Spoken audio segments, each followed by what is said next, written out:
Welcome to It Takes Two. I'm Blair. I'm Chris. And today we'll be talking about Love is Blind, Season 7, Episode 9. Ooh, the truth comes out. Kind of. Is it the truth? Kind of. Subscribe, like, share. Subscribe, like, share, comment, all the above. I almost forgot the last one because we want the comments. Yeah. That's one thing we definitely want. You ready to walk us through this, Blair? Yeah. Please. So it's 16 days into the wedding. We start with Ashley and Tyler. Ashley says that she couldn't have asked for a better stepchild, talking about the dog. Because I was like, what? Oh, we talk about the truth? Oh, no, we talk about the dog. And he's trying to shake on the number of kids that they want to have. They start at 7. They make it down to 2. They say if they have 2 boys, they'll try again for a girl. Mm-hmm. Tyler says, we're going to go ahead and start trying to have kids now. And Ashley said that she is not trying. Mm-hmm. She doesn't want to have kids and be married or just getting married at the same time. Oh, my goodness. What are you thinking while watching this with Tyler? I'm like, he sure do like talking about kids, don't he? Mm-hmm. He sure do. He like talking about kids and imaginary kids, yeah. except for the ones that are actually here. Yeah. Interesting. Crazy. Yes. So then we get to Nick and Hannah. Yeah. Hannah is cooking, and they're basically trying to prepare for Hannah's brother to come visit. Yeah. She asked him to go ahead and boil some pasta. The man don't know the way around the kitchen. He looked in the fridge, y'all. He didn't know where the pasta was. Then he's asking her what temperature he needs to turn the pot on. Then he's asking how much water he needs to put into the pasta. And she's just like, you know what? You sit down, you chill. I got it. Now here's the thing. There's more to the scene, but I just want because a lot happened in this scene. Mm-hmm. If she liked you, she'd be patient with you. Mm-hmm. She may even find it endearing. You get what I'm saying? Like, oh, you don't know how to boil water. You know what I mean? But now because she don't like you, your room for error is so short and so small. And now every little thing you don't know how to do, such as boil water, know where the pasta is in the kitchen, it is going to be seen as a big transgression against the whole relationship. And I think, too, at a certain age, it just ain't cute no more. Yeah, it's not. I ain't going to hold you. I tried. Maybe if we 19, 20, and I'm just like, oh, let me show you how to do da-da-da-da. But by the time you're 28, almost 30, it's just kind of like, what is wrong with you? Yeah, what's wrong with you? So her brother comes over. Yeah. Nick says he's 5'11". The brother says he's 5'11". Then Hannah's talking about he's her height. She tries to do like a wingspan to see who has a wider wingspan or a longer wingspan. She says she does. I'm just like, why are you trying to be this big woman, Hannah? Like, stop pointing people to your size, okay? That was so unnecessary. But trying to point it to his size even more. Right, trying to be like, oh, he's so little or whatever. And I'm just like, this is just making y'all both look really weird. Yeah, craziness. So apparently he's only dated 2 women in the past. Ooh, that sounds so bad. And they talk about cleaning. He doesn't like things sitting around. Mm-hmm. One day he ended up pulling the clothes out the laundry because they had just been sitting in the laundry in the dryer for a while. And Hannah was like, yeah, so I found them on the bed, so I had to fold them and put them away. He's like, yeah, well, that's what happens when you're unemployed, right? Ooh, I like that shot. Listen here, I like that little body shot he gave her a little bit. And he was like, what, you're the only one that could be mean? Ooh, come on, Nick. So Hannah doesn't think he knows how to joke. She feels like he takes things too far and it turns it into being mean. Come on. Now. I know how to joke. So Hannah walks away to go to the bathroom, and the brother is like, honestly, Hannah would probably make a joke like that too. Mm-hmm. And Nick was like, she can say some pretty cruel stuff. Yeah. Like, I have pretty tough skin. I can take it. But by the 20th time, it's just like, okay. Yeah. And Cade says that he has the same issue with his sister, that if he says something back to her about the same level, like, she can't quite take it. Mm-hmm. So then Hannah comes back and she's like, what y'all talking about? And Kate was like, we were just talking mess about you. But he was just like, so, basically, what do you like about Hannah? Or no, him and Hannah high five over the fact that neither of them like men. But then Nick is just like, well, you can hate me, but you can love me at the same time. And I'm just like, Hannah is just, yeah.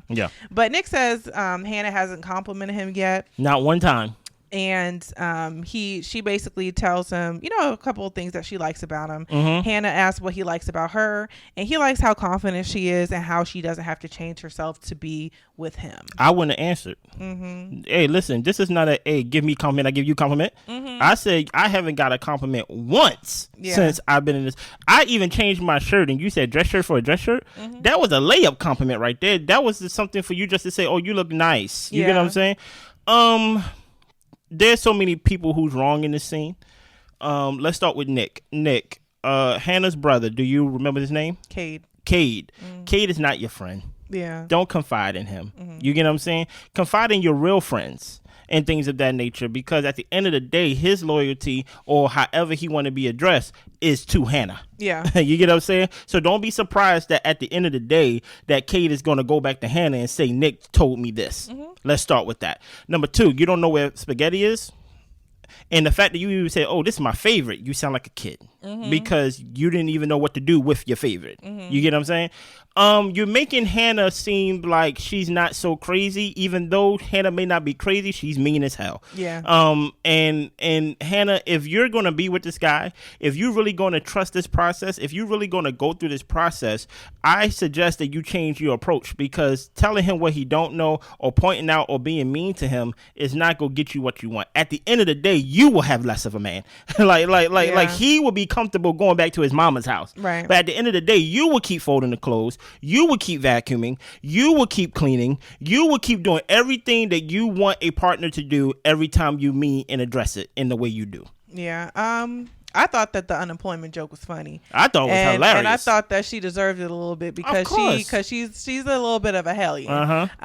But they ended up saying some nice things about each other, and I'm just like, isn't that nice? When you're nice to each other, all this sarcasm and all this type of stuff that people like to rely on, or they like to rely on. I'm just like, sarcasm, y'all don't know each other well enough to be sarcastic and rude. Like, actually say what you like about each other, because y'all probably don't know. That is facts, though. So Taylor appreciated how Garrett handled the situation with Monica. Yeah. He said some things in the moment that actually made things better, and Monica was really appreciative of it as well. Okay. And I thought that was really sweet too, because I thought at first it was just Taylor that was consoling Monica, but Garrett was there and they were both being very supportive. So that was really nice to see. Steven probably like, Garrett, can I talk to you, buddy? No, I can't talk to you right now, buddy. But Taylor doesn't think that hating Steven will make anything better, and Garrett says that he will reach out to Steven just to check in and make sure he's okay. Yeah. So she is excited about taking him to San Diego. He basically struggles to tell Taylor some of the things that his parents are talking to him about. They're trying to be supportive, but it's all happening so fast. And Taylor says that, it kind of gives her some pings of insecurity by some of the things that are said. She wants him to be able to have these tough conversations with his parents, and he doesn't necessarily have to bring everything back to her. Yeah. Her dad doesn't want to be on camera because it's just not really his thing. She does appreciate him coming to San Diego, and that's something that she's going to need from him in order for them to go to the altar. Okay. So Garrett asks, so what if I do, like, if your dad doesn't give me his blessing? He's like, honestly, I wouldn't blame him. He doesn't know me. And Taylor says, basically, that's something we have to think about when it comes to like our families. Like, can we live with and overcome our families not being on board with the timeline? What do you mean? You signed up for the show. Like you're already living it. Right. You get what I'm saying? And Garrett says that he would still walk down the aisle and get married even if his parents weren't even coming to the wedding. Yeah. It scares him to think that he wouldn't have her dad's blessing just because he knows how important it is to Taylor. I will say this. I don't know if y'all watch episode 6, but watch episode 6 of our review. And I said specifically, watch how long he hugged his mama. Right? She loves that boy. Yeah. Right? And it's a very fast process that, I'm about to get a daughter-in-law. My son about to be married. And you're taking him to San Diego? Oh, you're enemy number one. But that's something you have to accept, though. Yeah. And that's something Gary have to be aware of and to protect his wife in those situations, because he signed up for the show. No one made your son, Miss Garrett, sign up for the show. You get what I'm saying? So, but I can see. Listen here, you better hope Garrett is the right guy, because this is a great stage for a man to be like, everything I done for you, I move all the way out here to San Diego. You get what I'm saying? Yeah. It's one of those things where you want to make sure that you're not heavy-handed in I really want to go to San Diego, because we as men just have this thing to where we just want to please our women and things of that nature. So if that means doing things that we really don't want to do, we will do it. And for him, I hope he really do want to go to San Diego and don't use it as a reason to throw it back in her face down the line. I hope. I just feel like it's a little bit unfair for people to come on these shows that are like city based, because people live in these cities. They're dating somebody within the city, hoping to live in the city that they both live in order to live and start their lives, because you would think that they have roots or just have built some type of familiarity in the area they're in. You're right. So I do think it's a bit unfair that she would come on to Love and Marriage DC. Not Love and Marriage. What is this? Love is Blind DC. I think it's unfair she would come on to Love is Blind DC, and when it's time to talk about marriage, she's talking about moving to San Diego. And he's just like, I live in DC. I came on a dating show for DC. Exactly. You know? Exactly. But the thing is, if he's willing to do it, they honestly seem like a great match, and I think it's going to work out well for them. Yeah. But I do think it's a little bit unfair that I'm leaning on you. That you came into the process knowing you didn't want to stay here. You know, at least not even the immediate future. It's not like you're like, oh, maybe in 10 years. Like, no, like you're just like, we need to get up out of here. It's not. It's not even that. Also, it's like, yo, nowhere in the DMV you want to live. Right. You want to live on a total different side of the country. Yeah. And the thing is, I can see the mom maybe being rubbed the wrong way about that. Like, she came onto the show for DC and she wanted to take you to San Diego. Like, what is that? That's called robbery. You know what I mean? So no, you're right, 100%, 100%. Yeah. So Alex visits Tim's house. Yeah. Tim has a really nice house. Like, I like his house, but I think what I like especially, he's going around and explaining what the different items in his house mean. So it's not like he just has like little pieces of artwork. Like, they have a story. There's like history behind it. Or like familial type of things. I think he said one of the bowls was from his like grandparents in North Carolina. Yeah, so it's just like a jar. Yeah, so I was just like, oh, this is like great conversation starters just all around your house. So I like. Sorry, I liked it. I did. I really did. Yeah. Even though too much stuff for me. Okay. I'm a minimalist. As y'all can tell by my wall. You know what I'm saying? But too much stuff for me and things like that. But I really do like his house, not his room, Nick. You get what I'm saying? Like it really did fit him. And so everything in his home has a space and a place. He is open to making room for his wife. Yeah. When he got into like purchasing the home, like he thought of this as a place where he would want to build and start a family. Yeah. So he has paintings of him and his dog in the closet dressed as kings. And she says she likes the place. It's giving very masculine. Yeah. One thing I would say, fellas, if there's any fellas watching this review of us, there's no closet space that's enough for your woman. You might as well take all your clothes out and things of that nature. Whenever a woman move in with you, listen, when a woman lives by herself, all her clothes can't fit in her closet alone. Wow. You get what I'm saying? Like, so now that we got a shared closet, you might as well build yourself a little portable closet in the corner somewhere, because she gonna take all her mess and just throw it in there. And based on what we gonna see this episode, his closet ain't big enough. It's not big enough. It's not big enough. His house ain't big enough, it seemed like.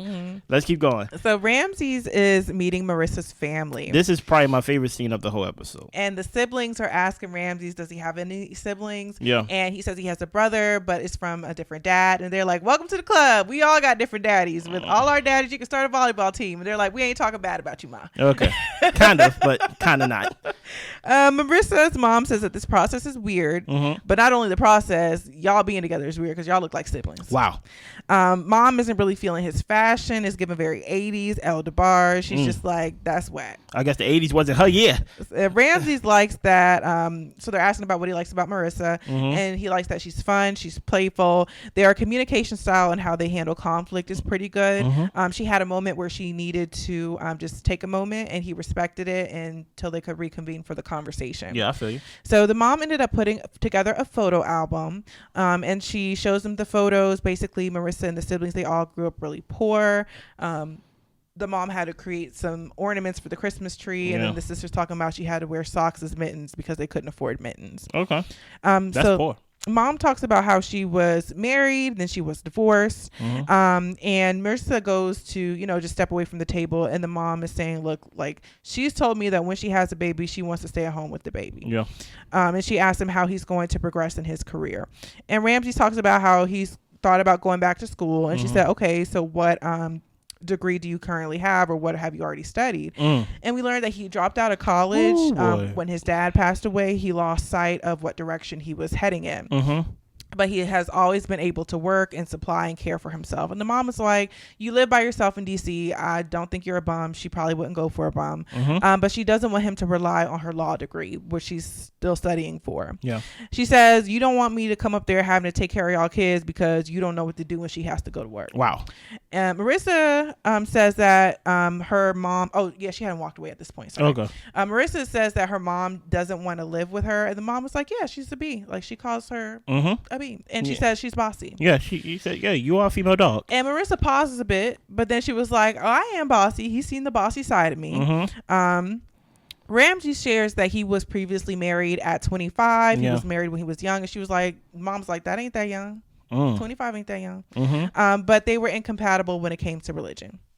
And the mom is asking, so exactly like what happened? And he was talking about how he felt it was best to basically let her go and all this type of stuff. And the mom was like, so basically y'all had a mutual understanding that y'all were going to get a divorce. Like, you're over here trying to make it sound like you were a saint and you let this woman go to greener pastures or whatever. Yeah, you ain't no saint. She's like, you ain't no saint. And the 80s ain't my year. You know what I'm saying? Okay, mama. So this is when Marissa steps away. Yeah. And pretty much the mom brings up how she doesn't believe that marriage is forever. Yeah. And she says, y'all need to get a prenup. That Marissa has worked too hard to be effed over by some man. She's been effed over by her dad, by her stepdad, and she don't need to be effed over by her husband. Ramsay says he has no problem with signing a prenup. And the mom is like, you know, she's not going to be going through no anxiety when it comes to their wedding. But it also seems like she is a little bit anxious. Yeah. But she's saying, like, you know what, y'all do what y'all going to do. Like, whatever I'm saying, don't take it personally. If Marissa's happy, and you know, we'll accept you into the family, but basically don't play with her. So Ramsay asked, so is this you giving me your blessing? And she was like, no, because I don't believe in forever. So then Marissa comes back, and she's pretty much asking, so what, you know, what's going on, whatever. And the sister was like, well, just know you won't have mom's blessing unless you get a prenup. And Marissa's like, I'll make that decision if I need a prenup. And that's basically what Marissa said. Marissa said, so do I get the blessing? And the mother was like, you go do the prenup? And she was like, well, that's my decision. Okay, a little face off between the mother and daughter. Okay. And mom says, if you hurt my daughter, I will cut your balls off. Okay. Well, I'm gonna cut yours off too, mama. Okay. Listen here, man. I love mamas like this because now that gives me the floor to be on your level, whatever. Because you know when you come in, you got to code switch a little bit. Hey, mama. Hey, how you doing? I'm over here calling the brother, sir. You know what I'm saying? like it just.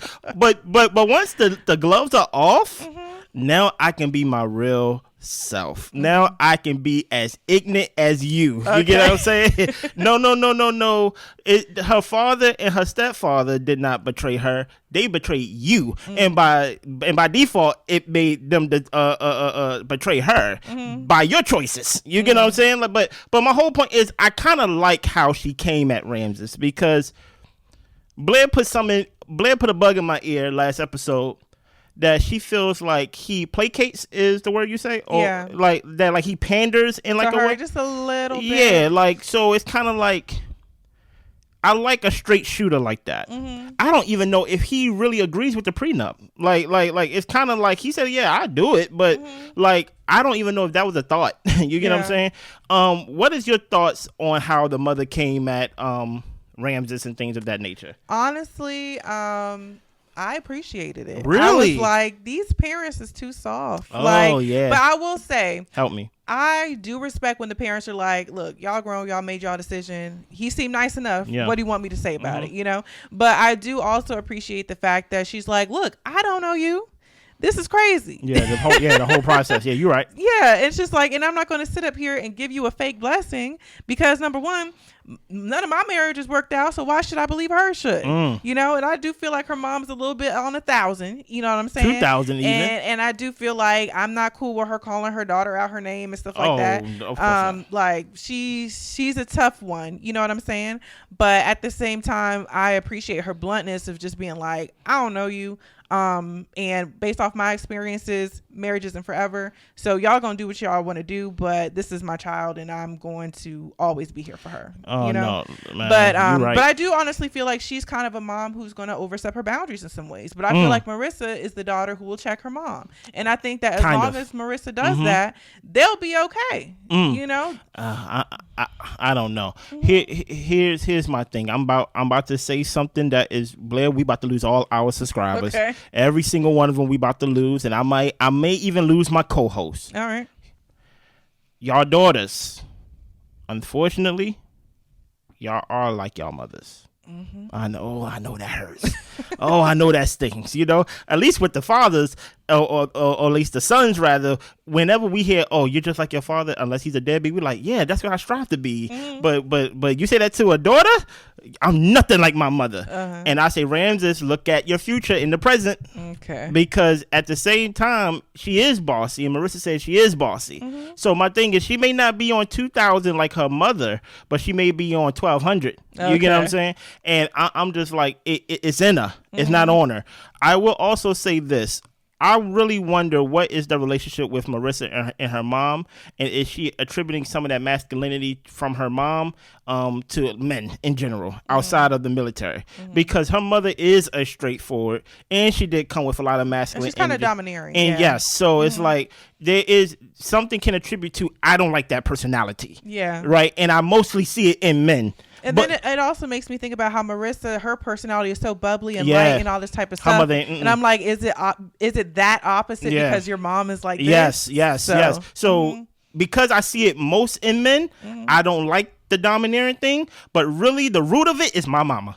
You know, because she be wilding. She talk about cutting balls off. That's crazy. You get what I'm saying? So like those, they're calling me out my name exactly. In front of my fiance, like, please, like, ma'am. you know what I mean? So those are things that I wonder, because especially when you see someone that is so opposite of their family and things like that, based on what we've seen, you're like, that's intentional.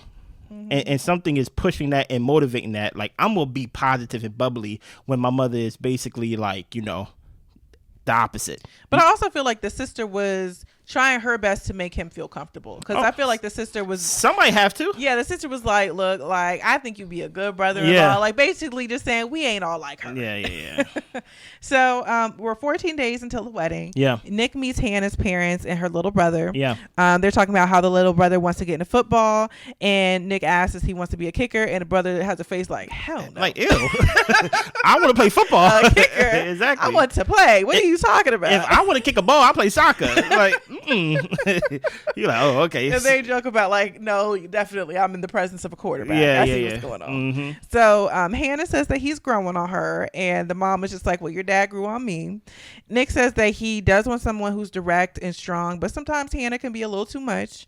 And then, you know, they're just talking, have a conversation, and Hannah's like, so when y'all gonna grill him? Stop right here for a second. I don't like backhanded compliments. I really don't. And like, I feel like because you don't know me enough, don't say if I'm too much or like too little. You get what I'm saying? Like, I'm hearing too much of that throughout, like, people's meeting with the parents and things like that. And even like in real life, I don't do backhanded compliments. Whenever I speak of my wife outside of this house, I don't say nothing bad about her and things like that. Like, it's like there is no Blair can be like, no, because I'm with her. I'm the loser then. like, dude, you get what I'm saying? Like, so it's like, stop with the backhanded compliments. I just don't like backhanded compliments. Sorry, go ahead. Yeah, and the parents are like, what we gonna grill him for? The dad is like, I don't know how to grill nobody. The parents look like, young as I don't know what. They're like, we're just trying to talk to him and get to know him. Like, basically, y'all made y'all decision on what y'all want to do. Now we're just trying to get to know the man. She want her whole family be mean to this man, bro. And the mom is just like, I think you probably grilled him enough. Okay. Oh boy. So they say, and the mom is just like, you know, wait, sorry. So Hannah ends up making a comment like, you know, she's like easy to love or whatever the case may be. And the mom was like, one thing about her kids don't lack confidence. No, she don't. But her daughter, she knows, always nitpicks a guy, and she tells her sometimes you just got to relax. You seem a little stressed right now. And Hannah says she's trying to calm down, but it's a serious situation. Nick says that he's always there to give it his all. He's there for his teammate, and Hannah is his teammate. Okay. And so Nick steps away to go get the hat for the little brother. And Hannah asks what her parents think about him. And they say they like him. They don't really know him. But so far, he seems okay. Hannah says there's things that he does and certain characteristics that she doesn't like. And Dad was like, you got to learn to let some stuff go. Like, I'm about to say.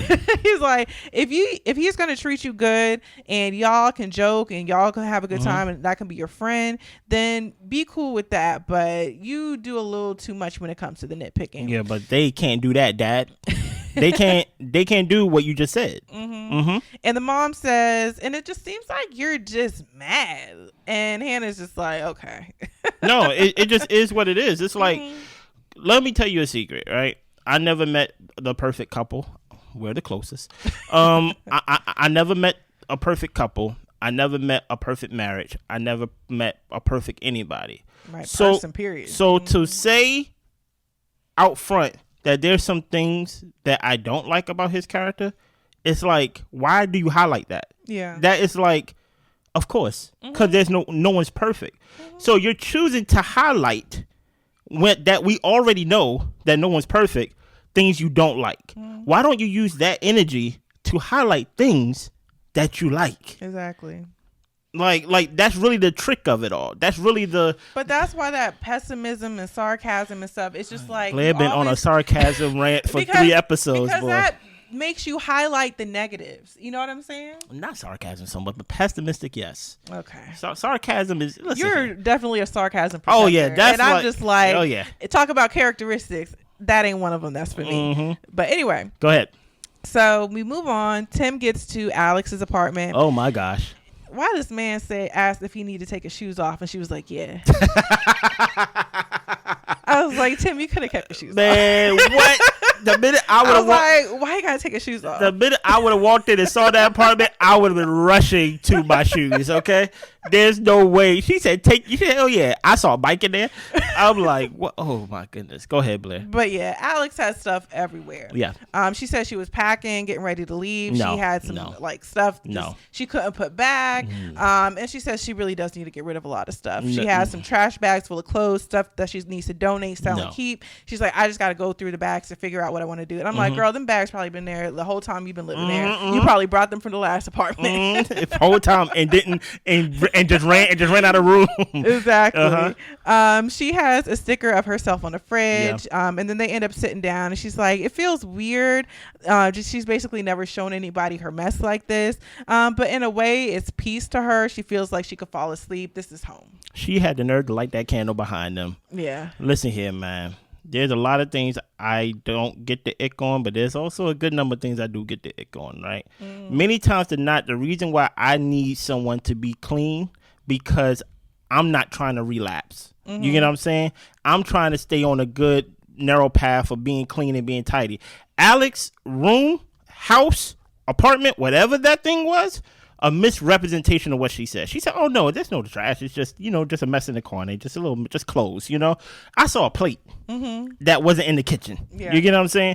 Alex, I'm sorry. You went down on my totem pole for real because a messy girl, can't do it. Can't do it. What is your thoughts when you saw that apartment? My thoughts were, when it just made me think back to when I think they were on the vacation and they were talking about cleanliness, and Tim was like he was pretty clean and Alex was like, well, I seen you pack. And was it them who was having that conversation? Was it them or was it Steven? I want to say. No, I think it was Steven.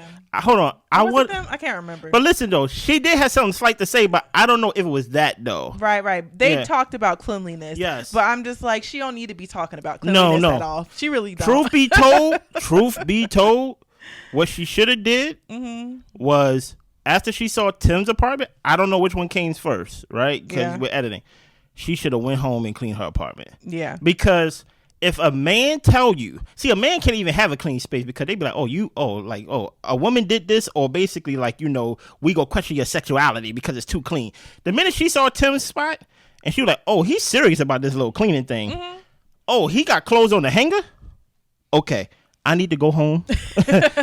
just give me 6 hours, because it's probably gonna take 6 hours, and you gotta disinfect the place. So Alex, you gotta do better, man. For me, Alex is a woman after my own heart. I mean, I was the type to just throw clothes in the closet and stuff them in there and just be like, okay, if I position it just right, it'll close and all that type of stuff. But as you get older, and maybe it was just me as I got older, I just kind of learned to, even if you don't necessarily have the space for all the clothes, like you might be able to get like some bins, or just try to organize things in a fashion to Let's start with hangers. Right. Yes. But you can organize things in a way that you can keep your things, but it doesn't have to be like a volcano. Yeah. But I'm just like, I'm just saying, I'm Alex at heart. And but at the same time, I feel like, Alex, you can do better, because it's not about the house. It's about knowing that things have to be done and you're choosing not to do it. You're laying on top of your stuff. Yeah. Like that's really what it comes down to. It comes down to something needs to be done and you're not doing it. And I think something that we see as a preview in upcoming episodes is part of this character trait that she has to have to do with her messiness of her house and things of that nature. Okay. Let's keep going. So we get with Taylor and Garrett. They're visiting Taylor's friends. The friends are happy that he knows that she wants to move back to San Diego. And the friends ask, do you think you're making too many changes, more than what you would like to? No. And Garrett says before Taylor, he probably wouldn't have done it, but he's with Taylor and he feels like she's worth giving anything up for. Nice. He just wants to be with her. They're going to start their own family, their own story. And the friends are just talking about how they'd never seen Taylor look so much in love.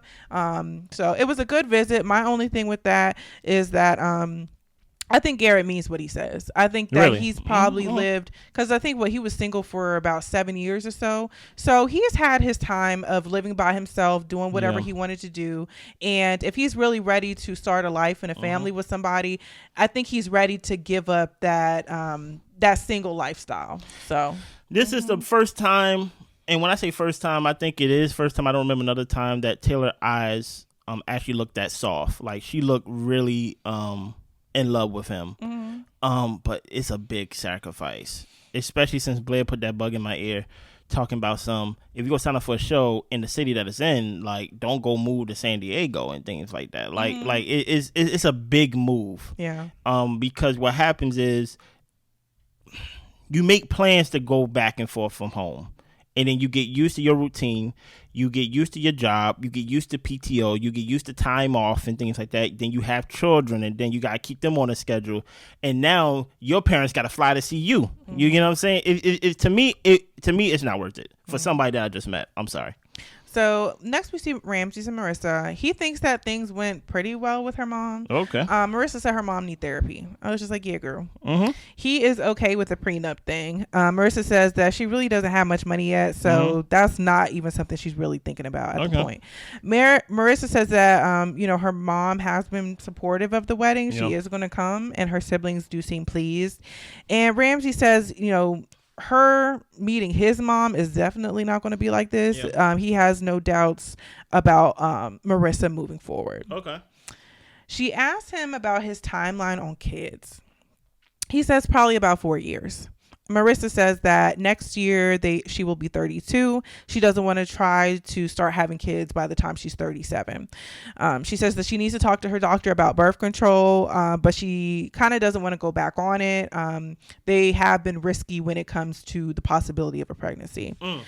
Ramsay says that he doesn't want her to do something if it's going to affect her negatively, and he says he could wear a condom. And she was like, yeah, that's what we'll do. And Ramsay's like, well, it's not quite pleasurable for me. And Marissa says either we have condom sex or accept the results of not having condom sex. And he's trying to tell her, but sex should be enjoyable on both ends. And Marissa says that, you know what, I'm not going on birth control. That is it. That is all. See, here's my thing. I was like, oh, how did it get to there that quick? I thought we were going to the doctor. All that pandering leads you to this. Exactly. It leads you to basically someone telling you what's going to happen. Because I'm like, why even bring it up if that's not something you want to do, Ramsay? Because it sounds nice. And exactly talking about. So it's like there's other, and I understand you don't want to have, you don't want to be on birth control. I'm not a woman, but I'm married to one. So the things that birth control does to the body, the older you get, it can be tough on the body. A baby is tougher.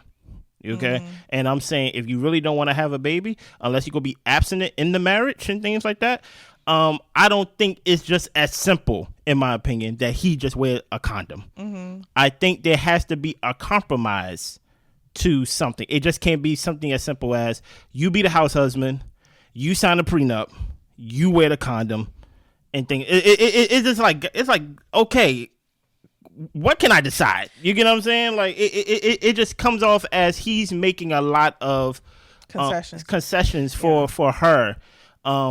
And I guess the only concession she has is, I'm not going to do the military, but she wasn't going to do it anyway. Yeah. So it's like, I need her to bend just a little bit. I don't know exactly what the bending looks like, but it just can't be as simple as, I'm not doing birth control. Yeah, I think that Marissa, you were open to going to the doctor, to having a conversation, and I don't think that by the end of your conversation with Ramsay's, that should totally be off the table. Come on. I'm like, did he upset you because he brought up condoms, but he kind of doesn't really want to wear them, and now you're just like, well, I'm not doing birth control now. What? But I'm just like, yeah, you're being stubborn right now. If you were open to the idea of it before, talk to your doctor, see what options that you guys might be good, that might not be so harsh on your body, and just try it. Because honestly, some people don't want to do it because it has an effect on their body. To me, Marissa didn't necessarily say that it has an effect on her body. So I'm just like, I think you're just being stubborn right now. Yeah. So. And guess what? At the end of the day, people take advantage of niceness. If you're going to be nice, and especially that placating niceness, that pandering niceness, people go be like, oh, he said condom? Okay, then cool. I'm not doing them. Like you need to put your foot down. And in certain instances, it's going to look toxic and it's going to look masculine, and you're trying so hard not to come off as a man to her and things like that, and you ain't never putting your foot down. You asking to put your foot down. And certain things you have to say, hey, listen here, look, I'm making too many concessions for you. If I'm signing this prenup and things of that nature, and you don't even got money now, you get what I'm saying? Why can't this be a longer conversation? Why can't this be a conversation that we sleep on? Why are you telling me what you're not doing? Yeah. You get what I'm saying? Like it makes no sense. And she could be like, well, we just going to accept the consequences of what it comes with. To me, it sounds like you trying to trap the man. It's like you want a baby, and you'll be fine with it either way. To me, it just sounds like you're bluffing. It's almost like, well, guess what? If we have a baby, we have a baby. You don't want no baby. You in law school. Dude, you get what I'm saying? Like you're bluffing. Yeah. So it's like, stop. That's why I'm like, she's just being stubborn. Yeah. So Hannah meets Nick's parents. She brought them some gifts, and the mom is just telling her how beautiful she is and how the gifts are so beautiful. And the mom tells them that they're going to have beautiful children. Mama's always going to lie. So Hannah and mom are in the kitchen alone. She's cooking some Cuban food. So I was just like, oh, is the mom Cuban? Is that what's going on here? I don't think so. So then Nick talks to his dad, and the dad says that she's a wonderful person. And he can pick up on that. Okay. The dad says that his mom forced him to grow in so many areas, and he could see that being the dynamic with Nick and Hannah. Okay, nice. Nick can tell that she is going to push him. She has been pushing him. So Hannah tells his mom that, she loves him. He opened up to her in the pods, and that's pretty much how things were so positive with them. Okay. The mom says that he's really never done that with anyone before. He doesn't share much, but he does feel deeply, and he is a good person at heart. Yeah. Hannah says that she did grow up faster than Nick. She was cut off at 18. She can be kind of critical of him, but she can also learn that, or be more understanding that they've had different paths in life. Yeah, just understanding. So mom says that her kids have been pampered, spoiled. Yeah. And for them, it's pretty much been all about sports and the parents supporting them with their sports. And some of his best memories were his parents being there at his sporting games, and that's something that he wants to carry on with his children. Okay. And he's used to being around strong women, and he would never downplay Hannah as a strong woman. Okay. So the mom is saying that Hannah exceeded her expectations. Nick wants to grow for her. She thinks that Hannah is lovely, and she is looking forward to her being her daughter-in-law. And dad says that if it doesn't work out between y'all, you can come stay with us, and Nick can leave. Listen here, get your kids out your house. For her, I want to grow for you. No, you need to grow up for you, Nick. Okay. all these things of how you want to pick up all these traits to be an adult, and you just going to resent her because you going to say, I did this for you. No, you need to pay your own cell phone bill and your own car insurance and have your own place and things of that nature for you, right? And then the other people reap the benefits of it. This relationship is not going to work. There's really no point of even giving a deep analysis on it. It's not going to work. She don't like him. And I don't think he like her enough. That's why he be passive aggressive, mean to her, and they mean to each other. That's their language. You know what I mean? To throw shots at each other. Yeah. I do think that Hannah's going to get tired of teaching him how to be an adult. I don't think that she has the patience for it. And I think as nice as Nick may be and as kind as he might be, I think that he's comfortable with being taken care of. Yeah. And that's not going to work out in any type of partnership, or at least with somebody who wants an equal partner in a marriage. It's just You're like, right. I don't want to have to take care of you and teach you how to do everything. You're so, right. I do think that it's unfortunate that his parents have created themselves as this much of a handicap to their son. Honestly, it's a handicap because he doesn't even see the need for why he would need to pay his own phone bill. That's so crazy. He's like, if my parents are going to keep paying for it, then what's the issue? And so I'm just like, yeah, that's the issue. listen, I know some people who are grown who are still on a family plan. Get off it and get your own plan, okay? Let's keep going. So we have Ashley and Tyler. Okay. Ashley doesn't get how their superpower doesn't seem to be their superpower right now. Oh, okay. So they had great communication, and she doesn't understand how he would drop this kind of bomb before the wedding. Oh, what is this bomb? A love bomb? They've been talking about union and merging lives, and she feels like this is something she should have known before agreeing to say yes. Oh, yeah. Tyler has been running around talking about how they're going to get married. Yeah. And she says, not only that, but you've been running around talking about kids every single day. Every day, literally. And you're just now bringing up that you have kids. Ooh. And it's with somebody that you know. Ooh. He tells her that the kids are 2 girls and a boy. She feels that she should have seen pictures by now. The documents to show that he's not involved. She needs to know everything. Yeah. She's not upset with trying to help a couple have kids because his story is that he is a sperm donor for a friend. But the issue is she didn't have this full picture of him before he proposed. Yeah. So to come in this and to fall in love with a guy who is a sperm donor for 3 babies is a lot. I'm about to put 2 fingers. I'm about to put my middle finger up. I'm about to say. It was in me, not on me. Yeah, exactly. It was in you, not on you. You're right. He says that he's not asking for forgiveness. He's asking for a chance. He is going to fight until she tells him to stop fighting. She's wondering if love is enough. He apologizes and they hug. You first or I'm first? I want to go first because I want to give a little backstory about what's going on online. All right, go ahead. So pretty much the information that's come out that I've seen is that Tyler, he was a sperm donor for a friend who was married in a lesbian relationship.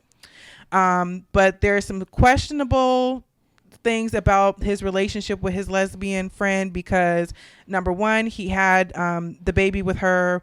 And it seemed like they were having issues with conceiving when they were doing it like the turkey baster way, but somehow she conceived. Next time she had the twins, they were actually living together, Tyler and the girl. So some people are speculating that maybe y'all had more of a relationship than just friends, and y'all was actually doing the sperm donor way, the old fashioned way. Yeah, sex. Now, the thing is, if the documents that I saw are true, the birth certificate showed that Tyler's name was not on the birth certificate for the son. Now, I also heard that 2 of the children have his last name. So it's just a very sticky, muddy situation. Not only that, the child sperm donor situation. Also, he's not forthcoming with the information. So it seems like he's hiding something. Yeah. And that's my biggest thing with Tyler is if it is as innocent and as pure as you would say, as you wanting to give your friend a child, then why is it being so hidden? It seems like you're hiding something, and that alone is enough for somebody to walk away. Yeah. Because what else are you hiding, basically? Is it my go? Yeah, go ahead. Okay, I go. All right, because I've been telling y'all this since episode 1. I told y'all so.